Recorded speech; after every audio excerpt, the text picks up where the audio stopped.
Vamos a orar.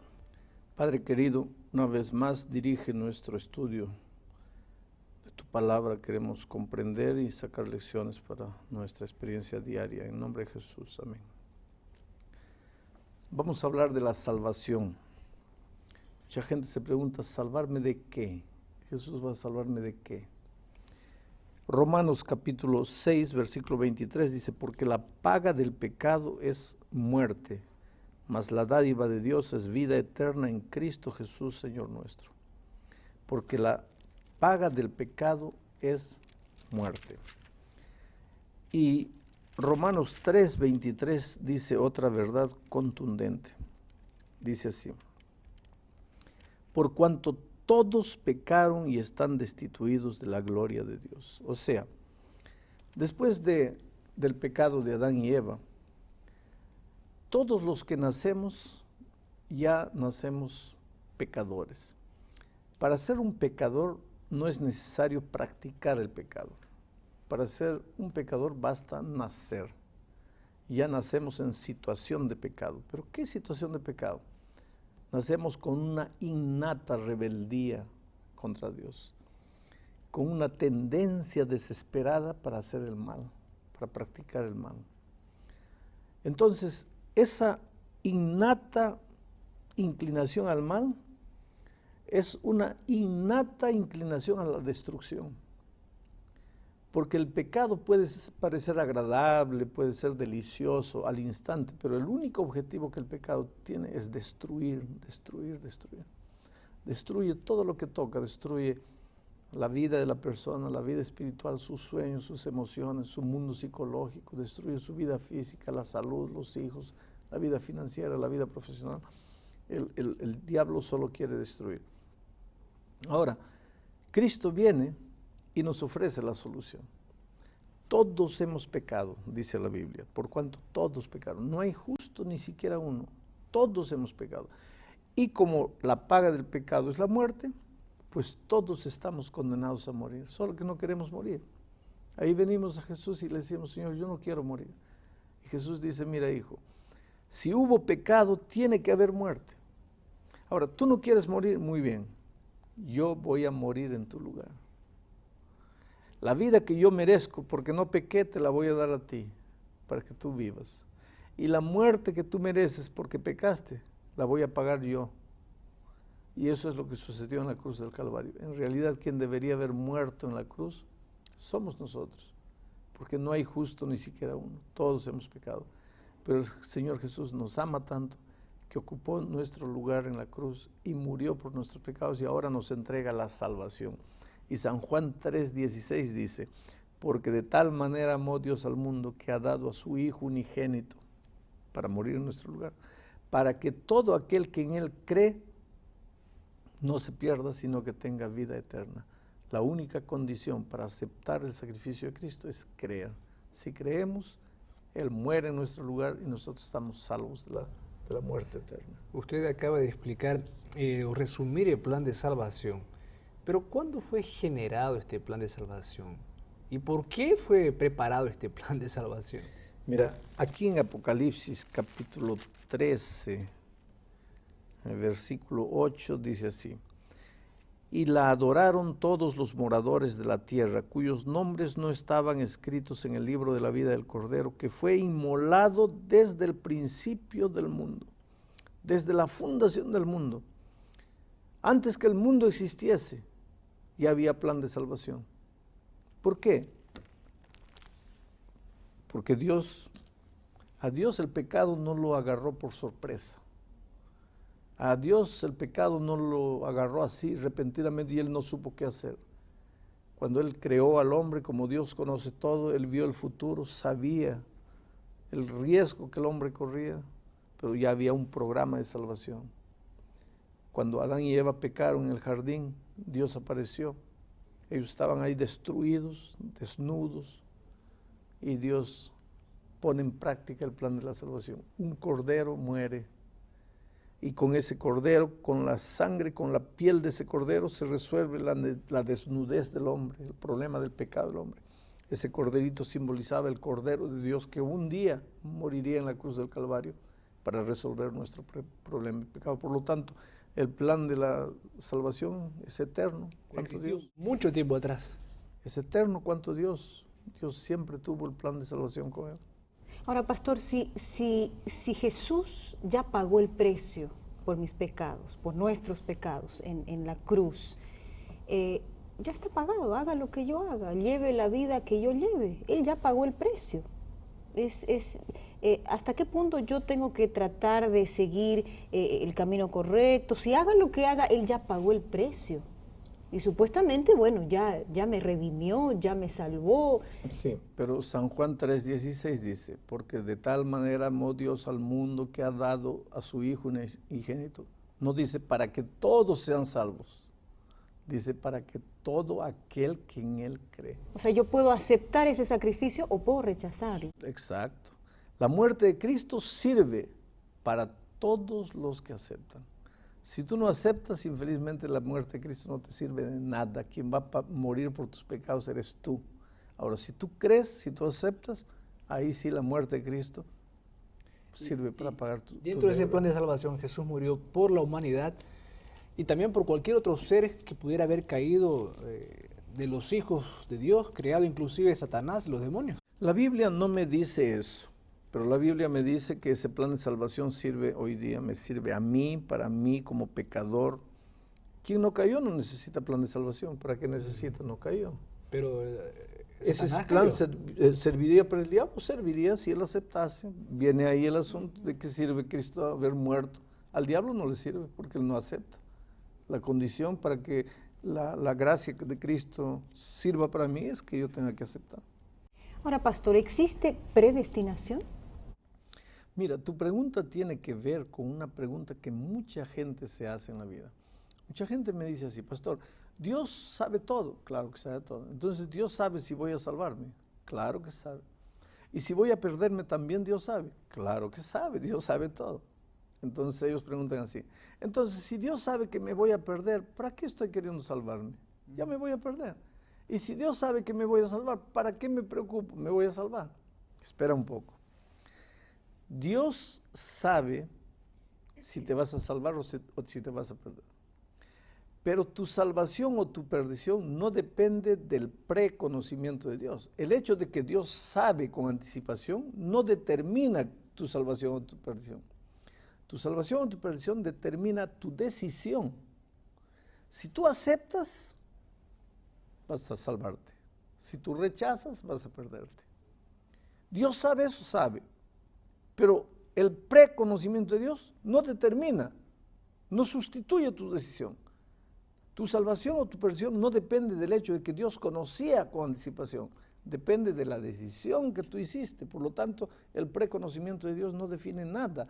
Ahora, la Biblia dice que hay predestinación. ¿Pero qué tipo de predestinación hay?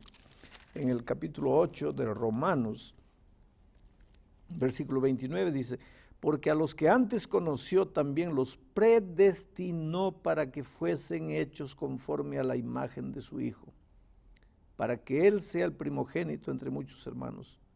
Y a los que predestinó, a estos también llamó. Y a los que llamó, a estos también justificó. Y a los que justificó, a estos también glorificó. Quiere decir, ¿existe predestinación? Sí. Todos los seres humanos hemos nacido predestinados para salvarnos. Pero el hecho de que hemos sido predestinados para salvarnos no quiere decir que nos vamos a salvar. O sea, eso no nos asegura la Es que salvación. tenemos que entender el significado de la palabra predestinación. Por ejemplo, esta corbata ha sido predestinada, prefabricada, fabricada con un propósito, predestinada para ir en el cuello. Ha sido, cuando el sastre estaba cosiendo, estaba pensando en preparar la corbata para ir en el cuello. Eso no quiere decir que va a ir en el cuello. Si yo quiero, me lustro el zapato con la corbata. Si yo quiero, la uso como correa. Si yo quiero, la uso para amarrar un paquete. Pero eso no quiere decir que no haya sido fabricada con un propósito. Así también, todos los seres humanos hemos venido al mundo hemos sido colocados en este mundo con un predestino, el ser igual al Señor Jesucristo, ser hechos conforme a la semejanza del Hijo, salvarnos. Ese fue el propósito de nuestra creación. Ahora, ¿eso quiere decir que me voy a salvar? No, eso depende de la decisión que tú tomes, de lo que tú quieras hacer con tu vida. Jesús murió por mí una sola vez. Es decir, si yo acepto a Jesús como mi Salvador, lógicamente estoy salvo. Claro. ¿Para siempre o una sola vez tengo que aceptar a Dios y listo? Este es otro asunto, porque hay mucha gente que dice, si ya acepté a Jesús, ya nunca más caigo de la gracia. Sin embargo, aquí en Gálatas, capítulo 5, versículo 4 dice, de Cristo os desligasteis los que por la ley os justificáis, de la gracia habéis caído. ¿De qué está hablando aquí? Hay mucha gente que piensa que guardando la ley se va a salvar. Y la Biblia es categórica en decir que somos salvos únicamente por la gracia. Eso está aquí en el libro de Efesios capítulo 2, versículos 8, 9. Dice, porque por gracia sois salvos por medio de la fe, y esto no de vosotros, pues es don de Dios, no por obras para que nadie se gloríe. La salvación es únicamente por la gracia, pero lo que el texto es, de Cristo os desligasteis, los que por la ley os justificáis. Que hay gente que no cree que se salva por la gracia, que quiere guardar la ley para salvarse. La ley no sirve para salvar. Ya estudiamos en el tema de la ley. La ley sirve para mostrarte tu situación, no para salvarte. Quien te salva es Cristo, pero dice el texto, de la gracia habéis caído. Quiere decir que hay gente que ya estuvo en la gracia y sin embargo cayó de la gracia. Cuando tú estás en Cristo y confías en Él, estás en Cristo. Pero en el momento que tú te separas de Cristo, caíste de la gracia. ¿Y qué tengo que hacer? Ahí tienes que arrepentirte, reconocer que has caído de la gracia, sentir la necesidad de reintegrarte a Cristo, aceptarlo de nuevo y entonces vuelves a estar en la gracia. Justo eso le iba a preguntar, específicamente dentro del plan de salvación, ¿cuál es la función de Dios y cuál es nuestra función? La función de Dios fue enviar al Hijo para morir en la cruz en nuestro lugar. Mi papel es únicamente aceptar el sacrificio de Cristo. Yo no puedo hacer nada para salvarme. Cristo lo hizo todo para salvarme. Pero todo lo que hizo Cristo para salvarme no vale de nada si yo no acepto, si yo no digo sí. O sea, se puede decir que la parte más difícil Él la hizo y para nosotros lo más... Yo te diría, Él lo hizo todo. A ti no te dejó nada. A ti solo te dejó la libertad de decir sí o decir no. Y más nada. Todo lo hizo Él.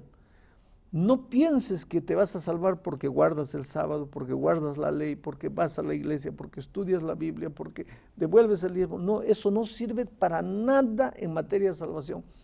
Eso puede ser fruto de la salvación. Eso puede ser consecuencia de la salvación.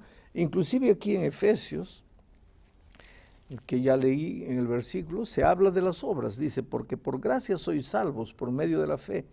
Y esto no de vosotros, porque la gracia es don de Dios. No por obras para que nadie se gloríe. Quiere decir, las obras no sirven para salvarte. Te salva solo por la gracia. Pero el versículo 10 dice, porque somos hechura suya, creados en Cristo Jesús para buenas obras, las cuales Dios preparó de antemano para que anduviésemos en ellas.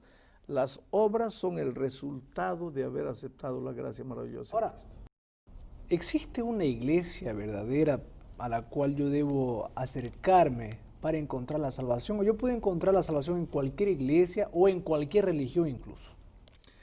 Mira, hay un dicho que dice, todos los caminos llevan a Roma. Es posible que todos los caminos lleven a Roma, pero a Cristo solo te lleva un camino, la palabra de Dios. Yo no quisiera que tú pienses, al pensar en el camino que te lleva a Jesús, que es el verdadero y grande camino, no quiero que pienses en materia de iglesia ni de religión. Yo quiero que pienses en materia de las enseñanzas de la palabra de Dios. Sigue lo que Dios te dice, haz lo que Dios te dice. La palabra de Dios seguro que te va a llevar a una iglesia, Pero no busques una iglesia, busca primero obedecer la palabra de Dios. Y ya tenemos un estudio sobre la iglesia de Dios en esta tierra. A través de la Biblia vas a descubrir cuáles son las características de la iglesia de Dios en esta tierra. Entonces, únete a esa iglesia, porque esa iglesia está andando en el camino. La iglesia no me va a salvar, o me salva. Iglesia ninguna tiene capacidad de salvarte. En el Evangelio de San Juan, capítulo 5, no voy a leer el capítulo porque es muy largo, pero ahí encontramos la historia de la cura del paralítico. Jesús encontró un paralítico que estaba 38 años ahí paralizado y le dijo, levántate, toma tu lecho y anda. Y el paralítico se levantó y anduvo. Y el texto dice que cuando él quiso agradecer a Jesús ya no estaba. Después el texto dice, más tarde él fue al templo y allí se encontró con Jesús. Quiere decir, el paralítico no fue al templo para ser curado. Quien lo curó fue Jesús. Pero tan luego Jesús lo curó, lo primero que hizo fue ir al templo. No me digas que la iglesia te salva, pero por favor no me digas que Jesús te salvó si no estás en la iglesia. La iglesia es el lugar donde se encuentran los hijos de Dios que han sido salvos por la gracia y que quieren adorar y agradecer a Dios por lo que Jesús hizo en la vida de ellos. Pastor, en la Biblia encontramos la afirmación de que Dios no quiere que ningún ser humano perezca, ningún ser humano se pierda. ¿Hace alguna diferencia que yo interceda por alguien, que yo ore por alguien? ¿Hace alguna diferencia en el sentido de tal vez ver que esa persona está cerrada, no logra ver la luz? ¿Hace alguna diferencia en todo ese proceso? Tal vez lo que me estás queriendo decir, vamos a decir que Ronnie no quiere saber nada de Dios, no quiere saber nada de la palabra de Dios, nada de Jesús. Entonces tú oras con él. ¿Para qué vas a orar? Pero ¿para qué vas a orar por él si él no quiere saber nada? Yo estoy cerrado completamente. Sí, entonces tu oración no vale, vale. Y vale en este sentido, mira.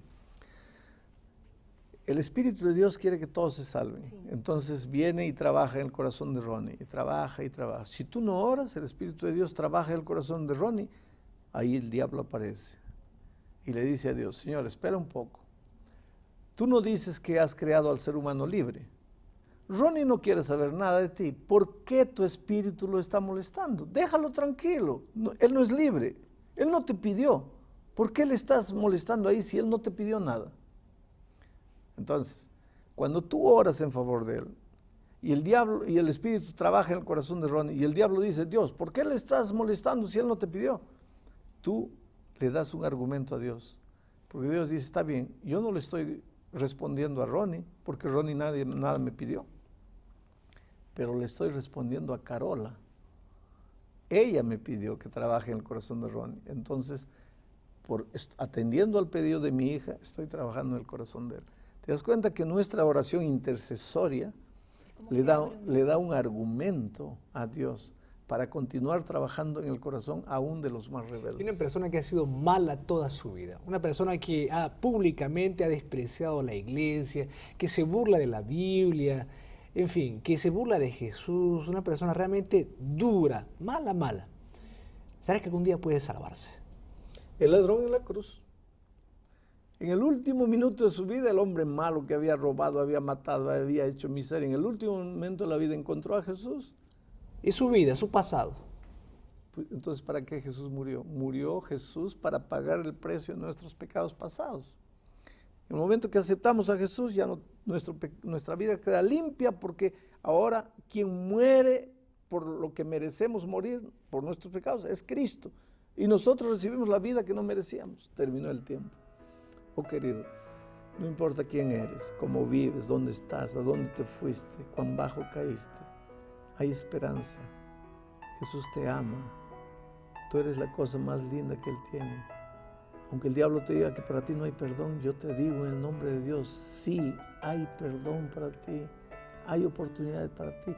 Jesús puede hacerlo todo. Tú no tienes fuerzas, Él te extiende la mano y hace por ti lo que tú no puedes hacer. Acepta a Jesús.